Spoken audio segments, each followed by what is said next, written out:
Usap-usapan ng hindi pagbanggit ni US President Joe Biden sa Pilipinas nang talakayin niya ang seguridad sa Asia sa kanyang State of the Union address. Sa kabila niyan, nilinaw ng Embahada ng Amerika na nananatiling matibay ang alyansa ng dalawang bansa.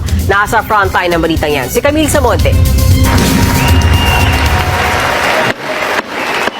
Maaanghang na salita ang binitawan ni US President Joe Biden laban sa China sa kanyang ikatlong State of the Union address sa harap ng US Congress kahapon. Binira ni Biden ang mga anyay panggugulang ng China.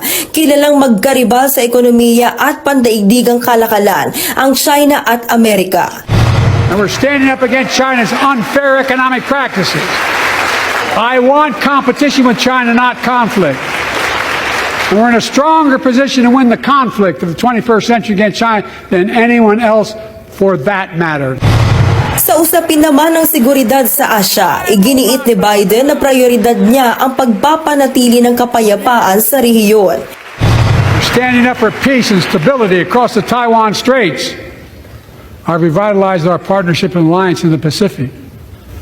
India, Australia, Japan, South Korea, Pacific Islands.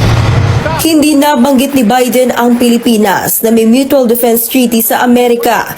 Sa kabila niyan, tiniyak na US Embassy na nananatiling matibay ang pakikipag-alyansa ng Amerika sa Pilipinas. Sa gitna ito ng patuloy na tensyon sa West Philippine Sea dahil sa pangaharas ng China. Inalmahan naman agad ng China ang mga sinabi ni Biden. Ayon kay Chinese Foreign Minister Wang Yi, lagi raw silang pinalalabas na masama ng Amerika. Sila pa nga raw ang pinapatawan ng kaliwat kanang sanctions. Para naman sa isang maritime expert, hindi raw dapat palakihin ang hindi pagbanggit ni Biden sa Pilipinas sa kanyang talumpati.